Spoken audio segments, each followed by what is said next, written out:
Acting Director of Forest Management for the Forest Service in the Washington office. I'm proud to say my regular job is the Director of Renewable Resources in the northern region of the Forest Service. So I get to work with these fine folks in Idaho and Montana all the time. So I'm going to state a couple of very obvious things. Yes, we are the last panel of the day, and we are also standing between you and a cocktail reception where you're going to do all kinds of cool networking. So thank you for staying engaged. It's never easy to be in this slot, but we'll going to have a continuation. I'm not going to add a lot of context. David did a great job explaining about what GNA is, the intent behind it, what we're trying to do. Our panel here is going to build on some of what you just heard from the previous panel, talk more about some of what are the critical success factors that need to be in place. What did we learn were the critical success factors as we've been trying to build these projects, figure out this new tool. As with anything that's new, to Cheryl's point about trepidation on both sides of this, on the state side, on the federal side, and from our external folks questioning whether or not this is actually going to work, and are they going to see the kind of things they want to see out on the ground when it's all said and done. So I'll introduce my panel here. We have Craig Foss, who's the Assistant State Forester with Idaho Department of Lands. Keith Lannom, who's the Forest Supervisor on the Payette National Forest, who is one of the GNA projects. And then, of course, Boeh, again, we've seen him twice today now. Lucky guy, from Idaho Forest Group. So we'll start it off here with Craig. On? Yes. All right, thanks. Appreciate the opportunity to be here. Really appreciate the conversations that we've had this afternoon. I'm going to rehash really quite a bit of what was talked about in that last group, but I do want to emphasize some main points. I think, in terms of what were the keys to a successful project in Idaho, or I should say a program in Idaho, and collaboration gets used an awful lot, but I'll certainly use it again because that's what this has been all about. It was a collaborative process that involved developing the map that you saw earlier with the 50 proposed areas and the 1.8 million acres. When IDL re-engaged the process of looking at what's happening on those proposed areas, folks were wanting an answer to that question, we brought together a federal lands task force, and that was representatives from across the industry and the conservation community and state and local government. And that led to an investigation of the Farm Bill authorities and other means of getting things done. And that's how we landed on good neighbor authority being the right answer for Idaho. And it was the right answer for a lot of the things that reasons we've already talked about. I think once we landed on that, a critical factor in our success was hiring the right contractor to kick this off. And you heard from Peg Policio in the last session. Peg is a retiree long-term Forest Service employee, but she also spent 5 years embedded in our agency working on the National Fire Plan. She understands the Forest Service culture, and she understands the state of Idaho Department of Lands culture. And we would not be where we are today without that bridge between agencies. And so for others thinking about this, that's huge. That's been the best money we've ever spent. And so the first task was really to develop this master agreement for the state of Idaho. And the challenge in that is Idaho's split between 2 Forest Service regions. And we did not want to be operating under 2 different authorities. We wanted one master agreement for the entire state of Idaho. And so there were meetings with our state forester and with Peg and myself with the regional foresters from each region. And we all came to agreement on that made sense, and that's what we should do for Idaho. That would be fair to everyone. And so that's where we landed. The next piece was, if we're going to kick this off, we're going to have some money. And so we were able to secure startup funds from both the Forest Service at the statewide level. I'm not talking about the national forest like the Payette. I'm talking the statewide level and from the region. So we were able to secure funding at the statewide level, both from the Forest Service, federal money, and from industry. And that was talked about in the last session. That's critical, and that funding has been assured for a period of at least 3 years, possibly up to 5, with the idea that this will be a self-sustaining program. And that's why we've really had to focus on specific forests where we know we can generate revenue for this to be feeding back into getting those restoration projects done. The collaboratives have been at the table for years. Their payback is getting this restoration work done.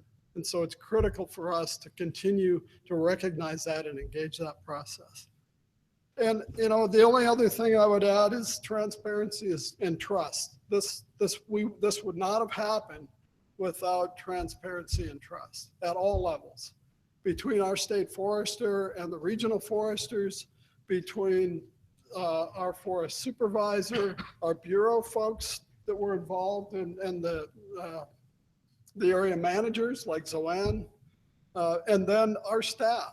I mean, and that's really why this works, is our folks in Kamei are in this across the parking lot from the Forest Service folks. They know each other, they live together. That's why it works, because there's trust there. And that's, I guess, where I would leave it. I think that's why it's been successful, and we're really excited about the future. It's a lot. We're really at capacity, but we've figured it out this far. We'll figure out a way forward from here. So thank you.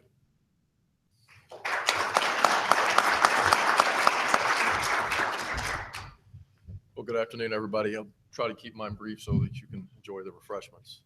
So as David mentioned, we are early in this, and we're not talking about years of success. We're talking about months of success. So that's going to help keep my comments pretty short. So the Payette has been collaborating for the last 7 years with the Payette Forest Coalition. And in 2012, we were selected to be one of the collaborative forest landscape restoration projects across the nation. So what does that mean? It means some additional money came to the Payette and a lot of expectations that we needed to accelerate our pace of restoration across the forest. And so prior to those years, we had been spending 2 to 3 years working on a 3,000 or 4,000 acre project. We ramped up to doing NEPA in about 2.5 years on a 50,000 acre project, our very first one.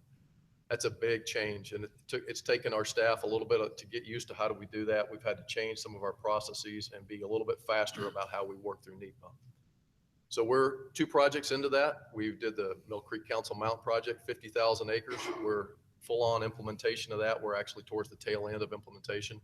Our second project, the Lost Creek Boulder Creek project, which Will Whelan mentioned earlier, had a legal challenge, and we were successful in federal court.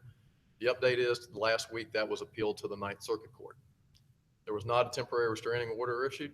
So we are full on implementation on that project. We're going to keep implementing until the judge tells us to stop or some other reason, but we're moving forward. Our third project is probably 4 or 5 months out from being my signature. We'll see whether it gets litigated or not. Sean mentioned the serial litigators. They are the ones that have appealed it to the Ninth Circuit, and they refuse to collaborate with us. They won't come to the table. That's the challenge for us. We've got a great group that's collaborating with us.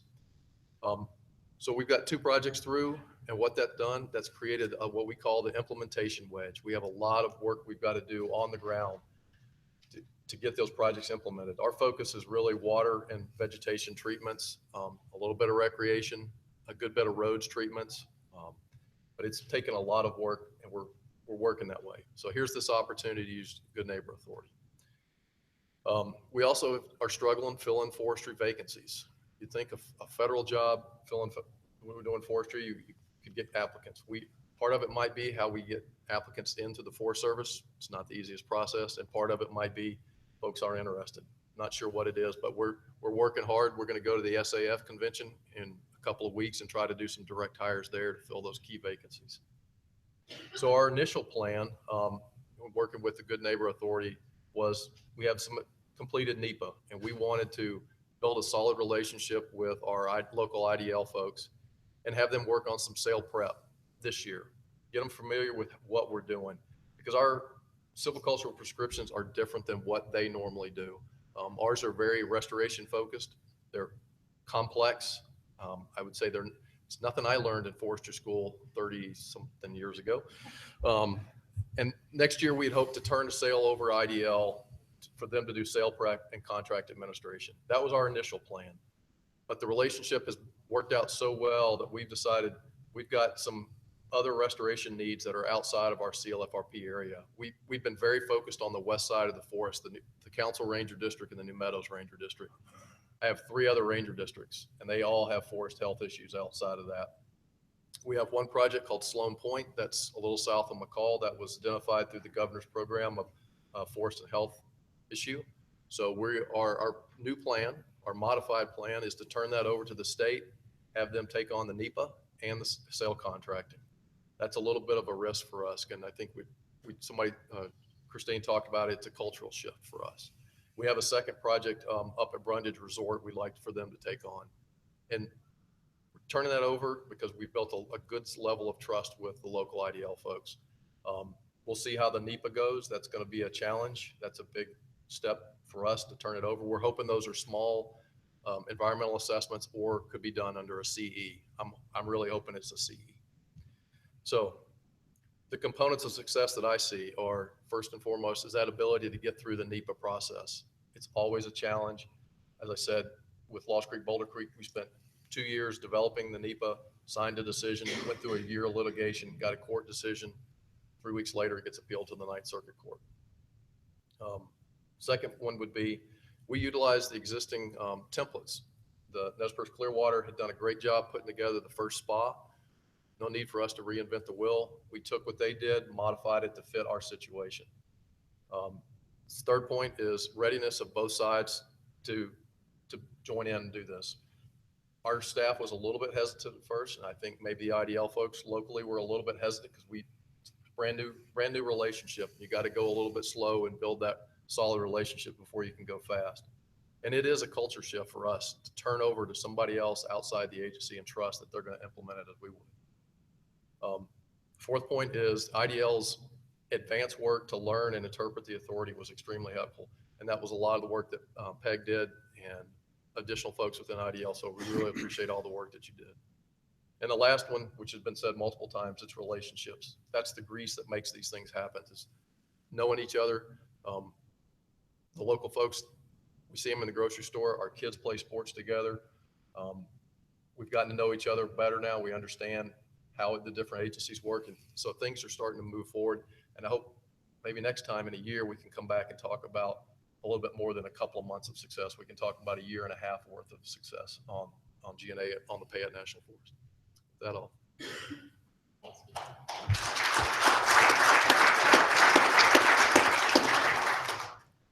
Well, good afternoon again. This morning I had 6 points. Now I'm down to 4 since we're closer to cocktail hour. So. The Good Neighbor Authority in Idaho is different than Good Neighbor Authority across the rest of the U.S. And the primary difference, I think, is because industry stepped up and contributed the seed money. And I think we're the only state where that's happening. And so we have the Forest Service, the IDL, and industry. And for projects to be successful, I think they need to key in on the strength of that partnership. So the Forest Service's primary strength is in the environmental arena, I think. IDL's strength is in contracting and sales. The industry's strength is primarily in getting the work done on the ground, working with Sean's people, the actual contractors that do the work on the ground, and then the mill and the infrastructure, creating the value to be able to contribute to that project income that was talked about earlier. The second key thing is projects need to be formulated by collaboratives or a collaborative process to ensure that all stakeholder interests are addressed. So I think that's key. The third thing is the projects need to address forest health issues and increase the pace and scale of restoration to address the 1.7 or 1.8 million acre backlog of projects here in Idaho that the governor has identified.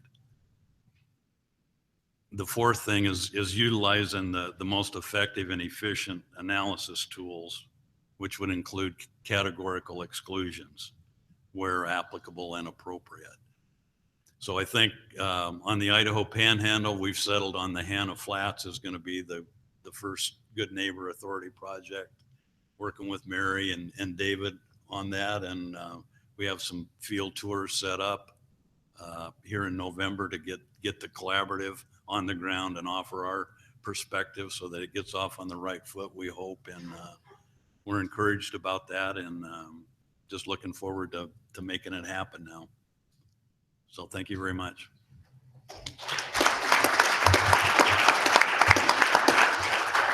All right, thanks, all three of you. So let's open it up for questions and conversation.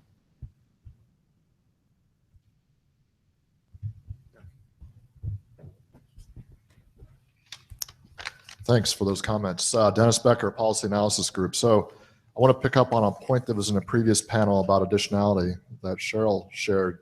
And Keith, maybe this is an unfair question at this point since we're only months in. You know, what I heard was how we can use receipts, obviously, to put more projects on the ground. We can actually even apply those towards additional analysis. To me, that's an example of how the state can be doing more. Can you talk a little bit about sort of your vision about how this frees up your capacity to do more implementation from the federal side so that we do accomplish additionality? Sure. I think where we need the help on the Payette is with that implementation wedge. Am I not on? All right, sorry.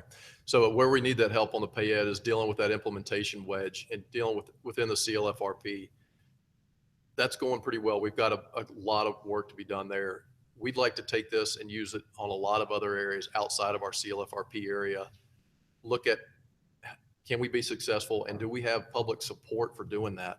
There are going to be folks that, there was a question earlier about litigation, and so we've got to ease into this and build that social license for using this tool. That's going to take a little bit of time. If we went in with full-on big project, I don't think it would go over too well. So I think working on the wedge and then working outside of the project and dealing with those outside of the CLFRP area, looking for good opportunities to address the forest health issues that are all across all the national forests in Idaho.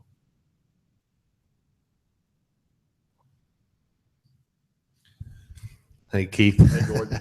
Gordon Cruikshank, Valley County. I want you to talk just a little bit about the lawsuit that was filed on the Lost Creek, Boulder Creek, and how the AFRC stepped in to help with the Forest Service to help litigate that, if you would, please. I'll try. So I have to couch my remarks that it's still active litigation, so I can't do a whole lot. But there was the original decision was litigated by Alliance for Wild Rockies, Native Ecosystem Council, and the Idaho Sporting Congress. Adams County and members of the Payette Forest Coalition, not all the members, and the American Forest Resource Council intervened on our behalf and filed briefs describing the project, the benefits to the communities, and their support for the project. I think that was very beneficial. It helped us. They were able to say things that, as an agency, that we don't normally say. Not sure what else to tell you, Gordon. I mean, I think it was great. I was really glad they were there with us at the table. The collaborative group has been with us all along, and so it was nice to have them come to court with us also. I think your last comment just caught what I was going to say, because the collaborative was there.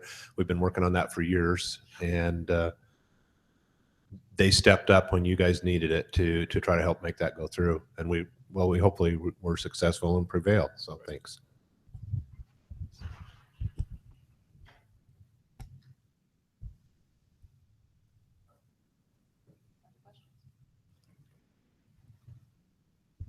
I want to ask you this question, Bob. You talked about what you thought the strengths of each of the entities are, the Forest Service on the environmental analysis side, the state maybe on the implementation side.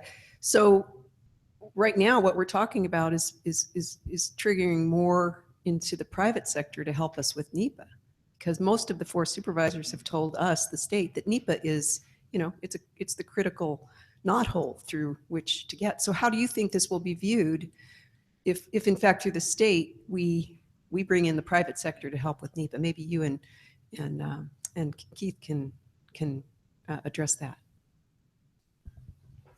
Well, I think it's going to be a good deal because that's the way we get incremental volume is by helping the Forest Service do something that they don't have the time or the money to do right now. So by hiring the third party, and I think we need to be smart how we do that. The A to Z thing going on in the Colville, we want to make sure that we don't fall into some of those traps. But I think we have a good forest supervisor that's thought this through, and she's going to guide the process and keep us out of trouble, hopefully.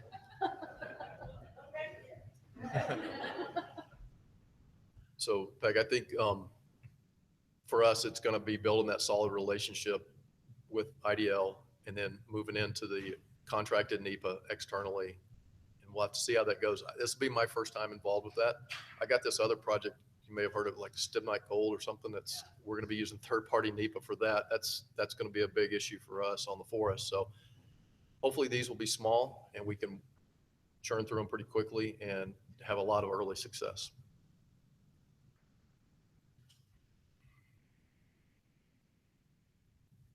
I think people are thirsty.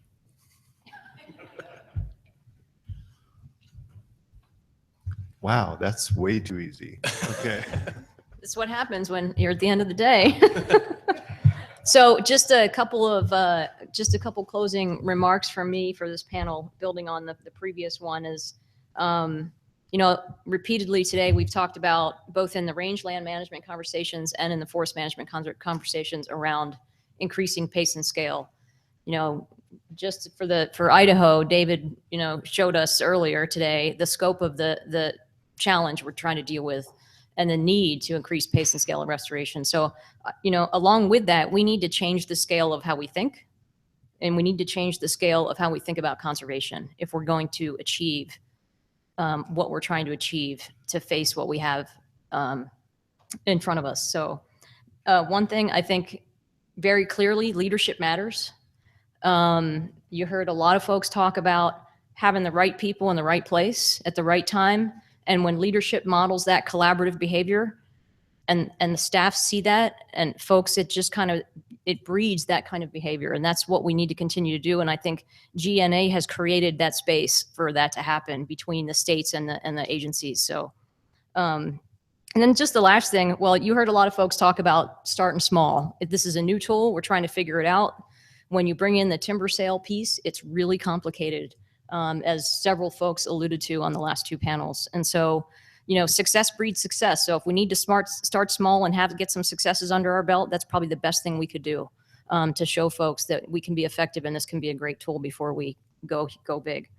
And then just the last thing I want to mention about GNA is we've been talking about forest management, but Good Neighbor Authority has an enormous amount of flexibility with it. We have opportunity to enter into master agreements with state departments of agriculture to do range monitoring or noxious weed work. We can enter into an agreement with Idaho Fish and Game or Montana Fish, Wildlife and Parks and do wildlife work. And so there's all sorts of opportunities. Other states are taking advantage of that. Pennsylvania is in an agreement where they're doing fish and riparian monitoring, partnering with the Forest Service, So, there was a lot of emphasis and a lot of interest in the forest management community around this tool, but I just want people to think about the other ways you could take advantage of these kinds of cooperative agreements and the kind of money you can leverage and bring to the table to get all sorts of restoration work done on both state, private, and federal lands. So with that, I'll close. Thank you very much, panel. Let's give them a round of applause and turn it over.